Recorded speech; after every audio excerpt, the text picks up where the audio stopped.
Mesdames, Messieurs, bonjour ou bonsoir. Cela dépend de là où vous vous situez actuellement, d'où vous nous suivez. Nous recevons aujourd'hui Monsieur Oke Agbandegba Guillaume. Il est opérateur économique. Il est membre de la majorité présidentielle, notamment du Bloc républicain. C'est un militant très engagé.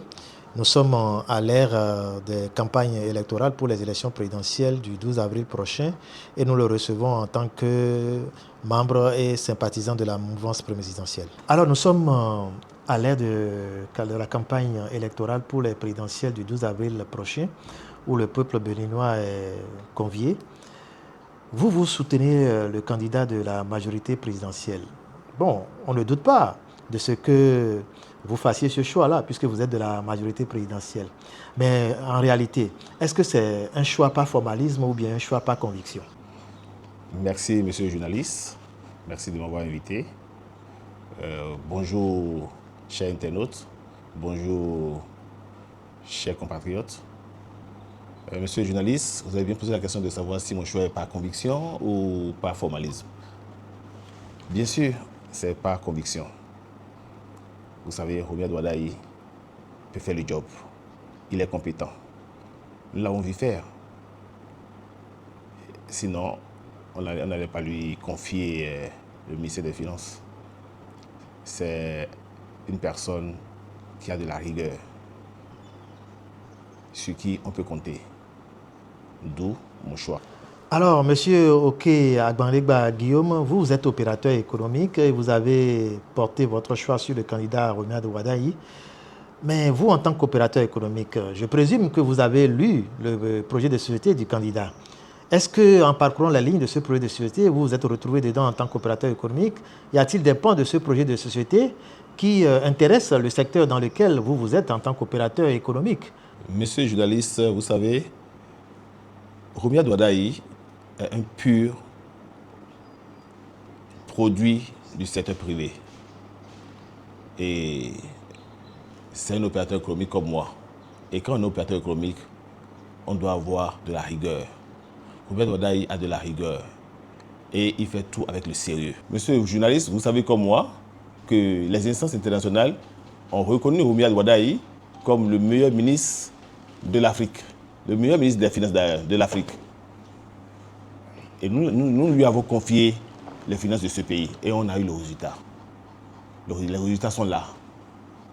Alors, cette personne, pourquoi ne pas lui confier la continuité de tout ce que le président Talon a fait? Le président Talon a bien dit que le Bénin a trouvé son chemin.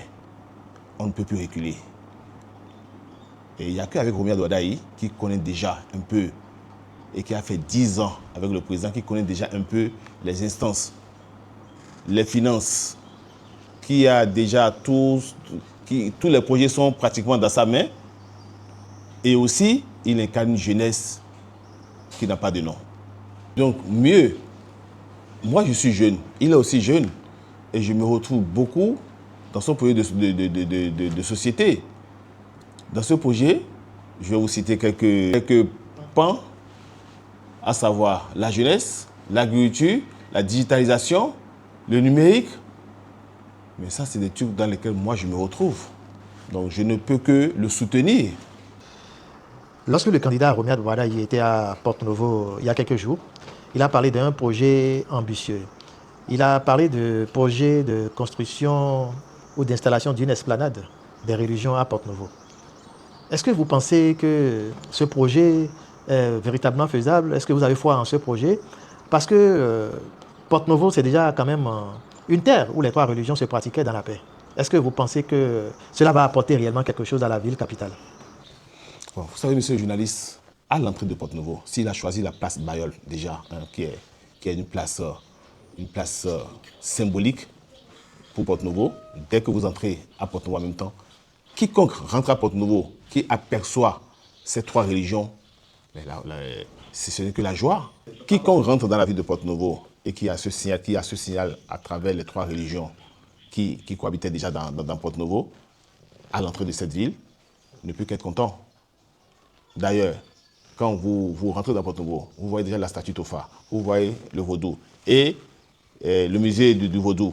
En plus de la mosquée qu'il entend construire, l'église Notre-Dame qui est déjà là, tout étranger qui rentre dans cette ville et qui voit ces 3 symboles, là, a le signal que cette ville, c'est une ville de paix, une ville de cohabitation, une ville d'union.